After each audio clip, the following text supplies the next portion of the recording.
அஸ்ஸலாமு அலைக்கும். Welcome to my channel. பசியாரலாம் வாங்க. நம்ம சேனலை இது வரைக்கும் சப்ஸ்கிரைப் பண்ணாதவங்க சப்ஸ்கிரைப் பண்ணிக்கோங்க. பெல் ஐக்கானை தட்டி வச்சுக்கோங்க. அப்போ தான் நம்ம போடக்கூடிய வீடியோஸ் உங்களுக்கு உடனுக்குடன் நோட்டிஃபிகேஷனாக வரும்.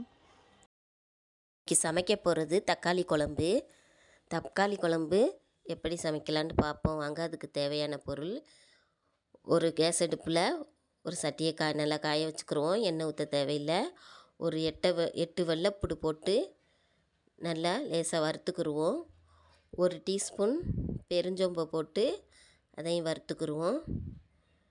அப்புறம் 2 டீஸ்பூன் பொட்டுக்கடலை போடுறேன்னா பொரிகடலை போட்டு அதையும் நல்லா பொரிஞ்சு வரட்டும். 3 வெள்ளைப்பூடு பெருஞ்சோம்பு கடலையும் நல்லா பொரிஞ்சவனை ஒரு டீஸ்பூன் கசகசா போட்டுக்கோங்க. கசகசா போட்டு அதுவும் நல்லா பொரிஞ்சு வரட்டும். இதெல்லாம் நல்லா பொரிஞ்சு வந்தவனை நம்ம கேஸை ஆஃப் பண்ணிடுவோம். கேஸ் ஆஃப் பண்ணிவிட்டு ஒரு அரை மூடி தேங்காய் காய் சீவுறதுல சீவுங்க. மிக்சியில் போட்டு திருவவனை காய் சீவுறதுல இப்படி சீவி எடுத்துக்கோங்க. அந்த சூட்டுலேயே அந்த தேங்காவை போட்டு நல்லா வதக்கிக்கிட்டு ஒரு மிக்சி ஜாரில் ஆற விட்டு போட்டுருங்க. போட்டு கால் கிளாஸ் தண்ணி ஊற்றி நல்லா அரைச்சிக்கிடுவோம். இப்போ நம்ம குழம்பு வைக்க போகிறோம். குழம்பு வைக்க தேவையான கடாயை எடுத்து நம்ம நல்லா ஒரு தேங்காய் எண்ணெய் ஊற்றி தேவையான அளவு தேங்காய் எண்ணெய் ஊற்றி 2 பிரியாணி இலை போட்டு 2 பட்டை போட்டு 5 கிராம்பு போடுறேன். போட்டு நல்லா பொரியட்டும். ஒரு 3 பச்சை மிளகாவை கீறி போட்டுக்கோங்க. அதுவும் நல்லா பொரியட்டும். 2 பெரிய சைஸ் வெங்காயத்தை இந்த சைஸ் அளவுக்கு நீளமாக கட் பண்ணிக்கோங்க.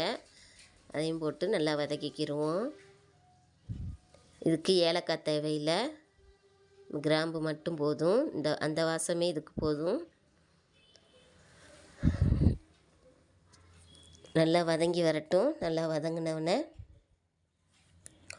ஒரு டீஸ்பூன், இந்த நேரத்தில் ஒரு டீஸ்பூன் இஞ்சி பூண்டு பேஸ்ட் போடுவோம்.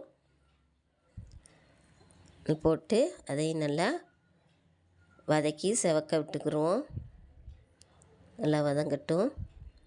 நல்லா வதங்கி செவந்து வந்தோடனே நம்ம ஒரு 4 தக்காளியை நல்லா கழுவிட்டு கட் பண்ணி வச்சுருக்கோம். இந்த மாதிரி 2 பெரிய வெங்காயம் 4 தக்காளி. இப்போ இந்த தக்காளியை போட்டு நல்லா கிளறி விட்டு நல்லா வதக்கிக்கிடுவோம். நல்லா வதங்கட்டும். நல்லா வதங்கி வந்தவனை இதுக்கு கருவேப்பிலை எவ்வளோ போட முடியுமோ உங்களுக்கு தேவையான அளவு போட்டுக்கோங்க. இப்போ 1/4 டீஸ்பூன் மஞ்சத்தூள், 2 டீஸ்பூன் தனியாத்தூள், 1 டீஸ்பூன் மிளகாய்த்தூள் போட்டு அதை நல்லா வதக்கிக்கிடுவோம். நல்லா வதங்கின பிறகு மசாலாவோட வாடை போன பிறகு நல்லா வதக்கி இப்போ தேவையான அளவு தண்ணி ஊற்றிக்கிடுவோம். தண்ணி ஊற்றிக்கிட்டு தேவையான அளவு உப்பு போட்டுக்கிட்டு நல்லா கலக்கி விட்டு நம்ம இப்போ ஒரு 10 நிமிஷம் மூடி போட்டு நல்லா வேக வைப்போம். தக்காளியை நல்லா வேகட்டும். ஒரு 10 நிமிஷம் நல்லா தக்காளி வெந்த பிறகு நம்ம பாருங்கள் வெந்து வந்துருச்சு. இப்போ நம்ம அரைச்சி வச்ச இந்த தேங்காய் மசாலா வறுத்து அரைச்சோம்ல அந்த மசாலாவை ஊற்றிக்கிடுவோம். ஊற்றிக்கிட்டு நல்லா கலக்கி விட்டுருங்க. நல்லா கலக்கி விட்டு மூடி போட்டு ஒரு 10 நிமிஷம் மறுபடி நல்லா தக்காளியோடு இந்த மசாலா சேர்ந்து வேகட்டும். ஒரு 10 நிமிஷம் நல்லா வேக விடுங்க.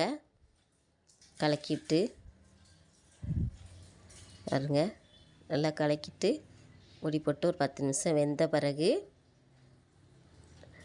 ஒரு நல்லா கொத்தமல்லியை நல்லா கழுவிட்டு பொடிசாக நறுக்கிக்கங்க. அந்த கொத்தமல்லியையும் நம்ம சேர்த்துக்கிடுவோம். சேர்த்துக்கிட்டு ஒரு கொதி வரட்டும். கொதி வந்தோடனே பாருங்கள் நம்ம தக்காளி குழம்பு ரெடி ஆயிடுச்சு. எப்பவும் ஒரே மாதிரி குழம்பு வைக்காமல் ஒரு வித்தியாசமான தக்காளி குழம்பு வச்சு நம்ம சாப்பிடுவோம் வாங்க.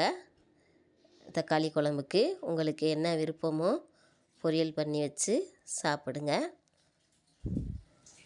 பாருங்கள், நான் கேரட்டு பொரியலும் கொத்தமல்லி பீஃபும் பொரிச்சிருக்கேன். பசியாரலாம் வாங்க.